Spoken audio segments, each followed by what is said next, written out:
সবাইকে স্বাগত। আশা করি আপনারা সকলে ভালো আছেন। আপনাদের পরীক্ষাটি লিখিত হবে। আজকে একটি লিখিত পরীক্ষার প্রশ্ন প্যাটার্ন নিয়ে এসেছি। ইনশাআল্লাহ এই প্যাটার্নটি দেখলে আপনি এখান থেকে 25 থেকে 30 নাম্বার অনায়াসে কমন পাবেন এবং সাথে দেখিয়ে দিব কোন কোন বিষয়ে কোন কোন টপিক থেকে প্রশ্ন আসবে। ধৈর্য সহকারে সম্পূর্ণ ভিডিওটা দেখেন। ইনশাআল্লাহ আপনি পরীক্ষায় পাস করবেন। দেখেন আপনাদের পরীক্ষাটি লিখিত হবে। তাই আজকে একটি লিখিত পরীক্ষার প্রশ্ন প্যাটার্ন নিয়ে কিন্তু হাজির হয়েছি। এখানে রয়েছে সর্বপ্রথম সন্ধি বিচ্ছেদ করুন। দেখেন লিখিত পরীক্ষাটা কি এটা আপনাকে আগে বুঝতে হবে। লিখিত পরীক্ষা হচ্ছে সন্ধি বিচ্ছেদ থাকবে, বিপরীত শব্দ থাকবে, এক কথা প্রকাশ থাকবে, তারপরে বাগধারা থাকবে, ট্রান্সলেট থাকবে, ফিল ইন দ্য গ্যাপস থাকবে, প্রিপোজিশন থাকবে, আর্টিকেল থাকবে। শর্ট করে 5 নম্বরের জন্য একটি প্যারাগ্রাফ থাকবে, কিছু অঙ্ক থাকবে, সর্বশেষ সাধারণ জ্ঞান থাকবে। লিখিত পরীক্ষা মানে এতটুকুই। আমার কথা বুঝতে পারছেন? দেখেন সর্বপ্রথম রয়েছে সন্ধি বিচ্ছেদ করুন। এখানে 4টা সন্ধি বিচ্ছেদ থাকবে। আপনি যদি 4টা পারেন 4টার জন্য 4 নাম্বার দেয়া থাকবে, অর্থাৎ প্রত্যেকটি প্রশ্ন পারলে আপনাকে 1 নাম্বার দেয়া হবে। দেখেন 2 নম্বরে রয়েছে কি বিপরীত শব্দ লিখুন। বিপরীত শব্দটি সমাধান করে দেওয়ার আগে ছোট্ট একটি কথা মধ্যে দিয়ে বলে রাখি, আপনারা যারা পরীক্ষা দিবেন আপনাদের জন্য একটি স্পেশাল শর্ট করে চূড়ান্ত সাজেশন তৈরি করা হয়েছে। সাজেশনটি নিতে স্ক্রিনে দেওয়া হোয়াটসঅ্যাপ নাম্বার রয়েছে, ইমো নাম্বার রয়েছে, দুটোর মধ্যে যে কোনো একটি মেসেজ করে সাজেশনটি সংগ্রহ করুন। সাজেশনের মূল্য মাত্র 100 টাকা। আমি বলি আমাদের সাজেশনটি তারাই পড়বেন যারা চাকরির কারণে, বিভিন্ন কাজের কারণে পড়তে সময় পান না বা একটু দুর্বল, পড়ালেখা একটু কম বোঝেন। শুধু আমাদের সাজেশনটি পড়ে পরীক্ষা দিতে গেলে আপনি উত্তীর্ণ হয়ে যাবেন। তাই দেরি না করে অতি দ্রুত সাজেশনটি সংগ্রহ করুন। সাজেশনের মূল্য মাত্র 100 টাকা। 100 টাকার বিনিময়ে হলেও প্রত্যেকে আমাদের সাজেশনটি সংগ্রহ করবেন। ইনশাআল্লাহ আপনি পরীক্ষায় পাস করে যাবেন। 2 নম্বরে রয়েছে বিপরীত শব্দ লিখুন। এখানে 4টা বিপরীত শব্দ দেয়া আছে। 4টার জন্য 4 নাম্বার দেয়া থাকবে। আপনি যদি পারেন 4 নাম্বার পেয়ে যাবেন। তারপরে 3 নম্বরে রয়েছে এক কথায় প্রকাশ করুন। এখানে 4টি এক কথায় প্রকাশ দেয়া আছে। 4টার জন্য 4 নাম্বার। তারপরে 4 নম্বরে রয়েছে অর্থসহ বাগধারা লিখুন। এখানে বাগধারা 4টা বাগধারা দেয়া আছে। প্রত্যেকটা বাগধারা যদি পারেন 1 নাম্বার করে পেয়ে যাবেন। 4টার জন্য 4 নাম্বার আপনি পাবেন। দেখেন লিখিত পরীক্ষা কিন্তু বেশি আনইজি কিছু না। যদি আপনি পরীক্ষার প্রশ্ন প্যাটার্ন এবং কি সঠিক একটি সাজেশন পান তাহলে লিখিত পরীক্ষায় পাস করা একদম ইজি বললেই চলে। শুদ্ধ বানান লিখুন। এখানে অশুদ্ধ বানান দেয়া আছে।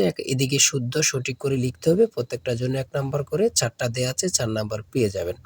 তারপরে 6 নম্বরে দেয়া আছে কারেক্ট দ্য সেন্টেন্স, অর্থাৎ এই বাক্যগুলো সঠিক করে আপনারা লিখতে হবে। ঠিক আছে? 5টা দেয়া থাকবে, 5টার জন্য 5 নাম্বার।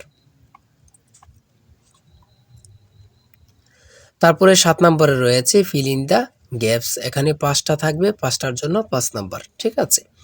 তারপরে 8 নম্বরে রয়েছে কারেক্ট। এখানে 5টি আনকারেক্ট টিপিং থাকবে, এইগুলা কারেক্ট করতে হবে। 5টার জন্য 5 নাম্বার করে। দেখেন 9 নম্বরে রয়েছে right 5 sentence on the for the bridge. এখানে অন্য প্যারাগ্রাফও থাকতে পারে। শর্ট করে একটি প্যারাগ্রাফ লিখতে বলবে। আপনি যদি প্যারাগ্রাফটা লিখতে পারেন আপনি 5 নাম্বার পেয়ে যাবেন। ঠিক আছে? একটি প্যারাগ্রাফ শর্ট করে লিখলেই কিন্তু 5 নাম্বার পেয়ে যাবেন, অর্থাৎ 5 সেন্টেন্স নিয়ে। তারপরে 10 নম্বরে রয়েছে অঙ্কের ক্ষেত্রে আসি। দেখেন এক ব্যক্তি তার আয়ের 5% আয়কর দেন। তিনি 600 টাকা আয়কর দিলে তার মোট আয় কত? তার মোট আয় কত? খুবই গুরুত্বপূর্ণ একটি প্রশ্ন। এই প্রশ্নটি কিন্তু একদম ইজি। এই অঙ্কটি একদম ইজি। দেখেন সমাধানটি দেয়া আছে। আপনারা যদি পারেন 5 নাম্বার পেয়ে যাবেন। তারপরে 11 নম্বরে রয়েছে একটি ত্রিভুজের 3টি বাহুর দৈর্ঘ্য 13, 14 ও 15 মিটার। ত্রিভুজটির ক্ষেত্রফল কত? দেখেন এই অঙ্কটি কিন্তু যেন মনে হচ্ছে কি এলোমেলো না, একদম ইজি। আপনারা স্টেপ বাই স্টেপ বসাবেন, অ্যান্সার হাতের মুঠোয়। ঠিক আছে? সমাধান দেয়া আছে, আপনারা অঙ্কটি দেখে নেন, পারলে 5 নাম্বার পেয়ে যাবেন। তারপরে 12 নম্বরে রয়েছে একটি আয়তাকার বাড়ির পরিসীমা 44 গজ এবং গড়ের দৈর্ঘ্য 36 ফুট, গড়ের প্রস্থ কত? এই অঙ্কটির সমাধান দেয়া আছে, পারলে 5 নাম্বার পেয়ে যাবেন। দেখেন একটি উৎপাদক থাকবে, আপনি যদি পারেন 5 নাম্বার পেয়ে যাবেন। x³ - 8 এর উৎপাদক কোনটি? একদম ইজি কিন্তু প্রশ্নটি, এতটুকুই কিন্তু। তারপরে কি রয়েছে আমরা দেখি। তারপরে রয়েছে একটি স্কুলে ডিল করার সময় 8, 10 এবং 15 সারিতে সাজানো হয়, তবে অথবা ওই স্কুলে ন্যূনতম কতজন ছাত্র রয়েছে? এগুলো যদি আপনি লসাগু করেন, লসাগু করলেই কিন্তু মানটা বের হয়ে যাবে। 120 সঠিক উত্তর চলে আসলো। তারপরে রয়েছে সাধারণ জ্ঞান, লাস্টে দিয়ে রয়েছে 71 ডায়েরি কে লিখেছেন। 14 নম্বরে রয়েছে 71 ডায়েরি কে লিখেছেন। কত পরীক্ষায় যে আসছে আল্লাহ ছাড়া কেউ জানে না। সুপিয়া কামাল। সড়ক পরিবহন ও সেতু মন্ত্রণালয়ের ইংরেজি নাম কি? Ministry of road transport and bridge. তারপরে রয়েছে ১৬ নম্বরে রয়েছে ছন্দের কবি কে? খুবই গুরুত্বপূর্ণ, সত্যেন্দ্রনাথ দত্ত। তারপরে ১৭ নম্বরে রয়েছে আন্তর্জাতিক মাতৃভাষা দিবস কবে থেকে পালিত হয়? ২০০০ সাল থেকে। গুরুত্বপূর্ণ প্রশ্ন উত্তর।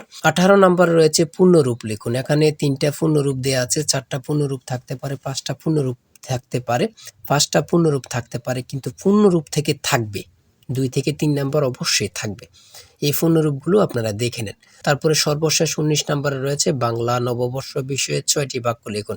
দেখেন, আপনারা অনেকে মনে করতেছেন নববর্ষ সম্পর্কে তো আমরা বানিয়ে লিখতে পারবো। লিখিত পরীক্ষায় কখনো বানিয়ে লিখবেন না, অযথায় কোনো কথা লিখবেন না, ঠিক আছে? হয়তো কোনো কথা লিখবেন না, যে মূল কথাগুলো লিখবেন, ইনশাল্লাহ আপনি পরীক্ষায় পাশ করে আসতে পারবেন। লিখিত পরীক্ষা মানে এতটুকুই, ঠিক আছে? যারা আমাদের সাজেশনটি সংগ্রহ করতে চান, স্ক্রিনে দেওয়া হোয়াটসঅ্যাপ নাম্বার রয়েছে, ইমো নাম্বার রয়েছে, দ্রুত সাজেশনটি সংগ্রহ করে ফেলুন। ইনশাল্লাহ আমাদের সাজেশনটি পড়ে পরীক্ষা দিতে গেলে আপনি পাশ হয়ে যাবেন। আর বিশেষ করে বলে রাখি, আমাদের চ্যানেলটি সাবস্ক্রাইব ও পেজটি ফলো দিয়ে রাখলে পরীক্ষার প্রশ্ন সমাধান, পরীক্ষার রেজাল্ট সকল কিছু সবার আগে পেয়ে যাবেন। তাই সবাই ভালো থাকবেন, সুস্থ থাকবেন। আজকের ভিডিও এই পর্যন্ত। আল্লাহ হাফেজ।